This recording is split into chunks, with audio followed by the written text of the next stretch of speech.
आज हम बात करेंगे असम सरकार बहु विवाह पर प्रतिबंध लगाने के लिए नया कानून लेकर आने वाली है। क्या यह कानून मुस्लिम महिलाओं को सशक्त बनाने के लिए लाया जा रहा है और क्या इस कानून के आ जाने से जो बराबरी का एक दर्जा है क्या वो कायम रहेगा?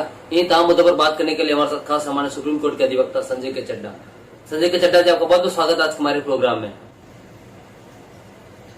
धन्यवाद जयदेव जी।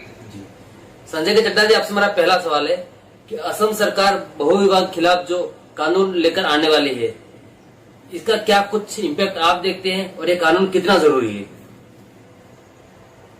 देखिए, इम्पैक्ट तो देखिए इसका सिर्फ ये, पहले मैं आपको बताऊं कानून कितना जरूरी है। अगर आप मुझसे पूछे, ये तो एक स्टडी जरूर हुई होगी जिस स्टडी में ये संज्ञान लिया होगा। जैसे कि मैं भी कहीं पढ़ रहा था कि बराक वैली है, यमुना मुख जो है, गंगा मुख जगह वाली जो जगहें हैं, और असम के कुछ एक पार्ट्स में जो है पॉलीगमी यानी कि बहुसंख्यक शादियों का प्रचलन है। तो अगर उस एस्पेक्ट को देखते हुए गवर्नमेंट को निर्णय ले रही है और उसके पीछे कोई रीजनिंग है, कोई सर्वे हुआ है, कोई स्टडी हुई है, तो मुझे लगता है कि ऐसा अगर बड़ी संख्या में, बड़ी मात्रा में इस तरह की चीजें पाई जा रही हैं और उससे जनसंख्या के घनत्व पर प्रभाव पड़ रहा है, तो मुझे लगता है कि निश्चित तौर पे ये ऐसा कानून ठीक रहेगा। लेकिन इसका दूसरा एक आयाम और भी है जिसके प्रति कई लोगों ने चिंता भी दिखाई है कि ये जो है किसी एक कम्युनिटी को, खासतौर से स्पेसिफिकली मुसलमानों को मुझे लगता है कि ऐसी स्थिति में जो स्टेट गवर्नमेंट है वो इस कानून को, हमें पहले 3-4 आयाम देखने पड़ेंगे। क्या स्टेट गवर्नमेंट के पास पावर है? स्टेट असेंबली इस तरह का लॉ पास कर सकती? नंबर 2, स्टेट असेंबली क्यों नहीं पास कर सकती ऐसा लॉ? क्योंकि already there is a Muslim personal law 1937 if I am not wrong exist कर रहा है, वो पहले से ही एग्जिस्ट कर रहा है लॉ। तो सेंट्रल लॉ अगर एक चीज पे है, उस पे क्या स्टेट असेंबली लॉ पास कर सकती है? हाँ, पास कर सकती है। उसकी एक एक्सेप्शन है, उसके लिए पूरा प्रोसेस है। अगर वो एक्सेप्शन के तौर पे जो लॉ है उसको पास किया जाता है, उसके लिए भी प्रेसिडेंट की कंसेंट की आवश्यकता होती है। लेकिन वो सारे मुद्दे यहाँ पे अभी है नहीं।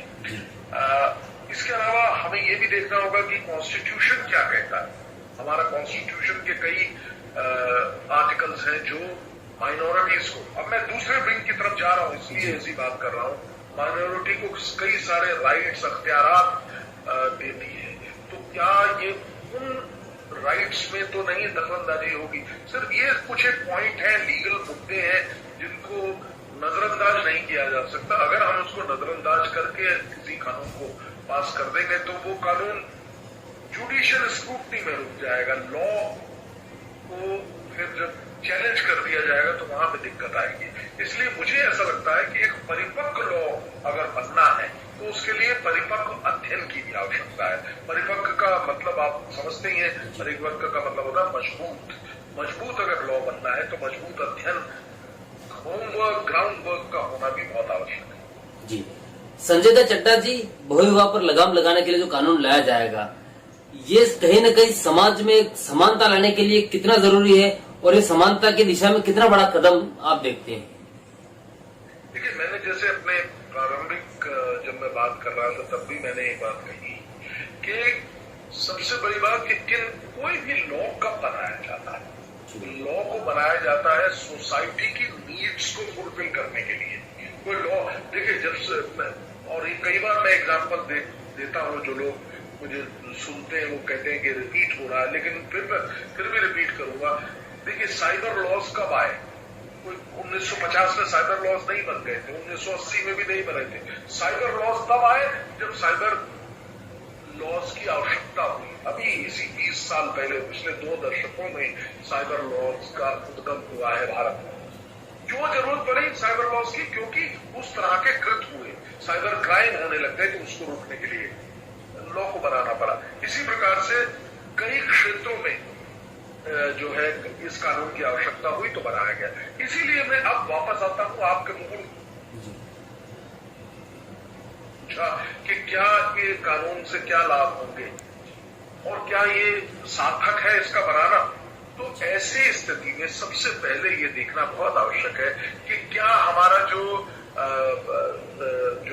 हमने एक अध्ययन किया है और उस अध्ययन के मुताबिक ये पाया है कि बहुत आवश्यक है इस लॉ की आवश्यकता, क्या रीजन है, ये देखना बहुत जरूरी है। इसके लिए परिपाठी का अध्ययन करना भी बहुत जरूरी है। ये देखना बहुत जरूरी है क्या मल्टीपल मैरिजेस वहां पे बहुत ज्यादा हो रही हैं और उसका कुप्रभाव ये है कि जनसंख्या में वृद्धि हो रही है, उसकी एक स्टडी होनी चाहिए, वो बेसिस बनाएगी, मेरा ऐसा मानना है। और अगर इस तरह का चीज पाई जाती है और ये है और जनसंख्या वृद्धि का एक मुख्य कारण ये है, तो फिर ऐसा लॉ बनना चाहिए बड़े स्पष्ट शब्दों में। जी संजय चड्ढा जी, मुस्लिम पर्सनल लॉ बोर्ड के अनुसार अगर हम देखें तो एक से अधिक शादियां करने का प्रावधान है उनके लॉ के अंतर्गत। लेकिन अगर हम दूसरी जगह अगर बात करें तो कहीं ना कहीं आपको नहीं लगता कि इस कानून की वजह से जो मुस्लिम महिला जो है उनको एक सशक्त बनाने की कोशिश भी की जा रही है? देखिए, अगर इस तरह का चीज है तो निश्चित तौर पे सशक्तिकरण होगा इससे। अब देखिए, अगर एक महिला है वो घर पे रह रही है, उसके 8 बच्चे हो गए, उसको न खाने को है न पीने को है, भुखियारी है वो और बहुत ही जटिलता से रह रही है, तो क्यों नहीं उसके उत्थान का तो सरकार का काम ही यही है। ये कोई, और हम एक सेकुलर मुल्क है, इसमें ये नहीं देखेगी कि मुसलमान है या हिंदू है महिला। अगर महिला दबी हुई है, कुछ भी हुई है इसी वजह से, तो और इस लॉ के आने से वो दबापन और वो पिछलापन हट जाता है। तो ये लॉ तो बहुत नीडेड लॉ है अगर हम उस बात में देखें। लेकिन आपको देखना पड़ेगा कि सार्थकता में, एक्चुअल सेंस में क्या इसका ये प्रभाव पड़ेगा, ये एक बहुत अहम बात है और इसका अध्ययन होना बहुत आवश्यक है लॉ के आने से पहले। और एक और बात मैं आपसे कहना चाहूंगा जो बहुत अहम है, वो क्या है, वो ये है कि सबसे अभी तो कोई सिर्फ बात हुई है, अभी तो कोई प्रारूप नहीं आया। लॉ का जब प्रारूप आ जाएगा उसमें एक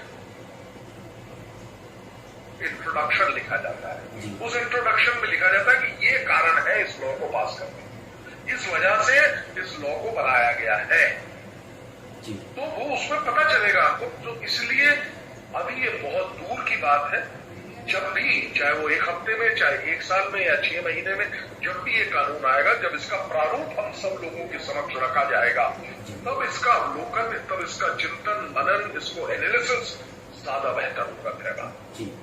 संजय चड्ढा जी, कहीं न कहीं बहुविवाह कानून जो असम सरकार लेके आने वाली है, क्या आपको लगता है कि ये समान नागरिक अधिकारों की तरफ एक बड़ा कदम है? देखिए, बिल्कुल हो सकता है अगर हम इस तरह से इस चीज को अध्ययन करेंगे और उसमें हम पाएंगे कि इस कानून की आवश्यकता है, उस अध्ययन, उस रिपोर्ट के आधार पे, तो हो सकता है। क्योंकि देखिए, समान जो नागरिक संहिता है उसका क्या उद्देश्य है, वो सिर्फ, पहले तो आप ये समझ लीजिए, समान जो कॉमन सिविल कोड है वो सब तरह के सिविल मामलों की बात नहीं करता, सिर्फ और सिर्फ वो 3 चीजें हैं जो अभी तक बची हुई हैं, बाकी सब जगह पे कॉमन ही है लॉ। अगर आपको कोई सूट फॉर रिकवरी करना है तो वो, चाहे आप मुस्लिम है, हिंदू है, कोई भी है, आपको सेम प्रोसेस फॉलो करना पड़ेगा। सिर्फ 3 ऐसे अधिकार क्षेत्र हैं जहां पे कॉमन सिविल कोड को लागू होना बाकी है, बाकी सब जगह पे कॉमन सिविल कोड ही है। कौन सी वो 3 है? पहली चीज है मैरिज से रिलेटेड पर्सनल लॉ लागू होता है। दूसरी चीज है मैरिज से रिलेटेड, मैरिज में डिवोर्स वगैरह सब आ गया।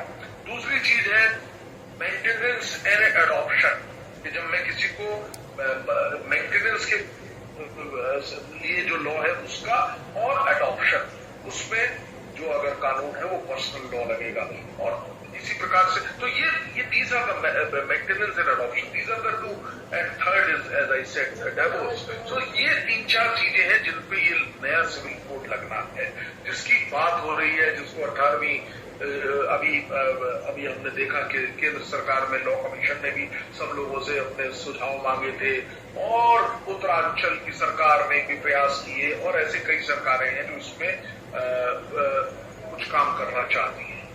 तो मुझे लगता है कि ये बैकग्राउंड है, ये परिपाटी है जिसके ऊपर इस लॉ को अगर बनाया जाता, इसके सबसे बड़ी बात है कि इसका अध्ययन होना बड़ा जरूरी है, और उसके बाद अगर अध्ययन होने भी आवश्यक है तो उसको बनाना चाहिए। और दूसरी बात, प्रारूप का होना बहुत जरूरी है, तभी तो हम एनालाइज कर पाएंगे कि क्या चीज है। सिर्फ बातों में नहीं, कागजों में जब चीज आ जाएगी तब इसका अध्ययन करना बहुत अच्छा रहेगा। जी सर, चड्ढा जी, आपने हमारे लिए समय निकाला, उसके लिए आपको बहुत बहुत धन्यवाद।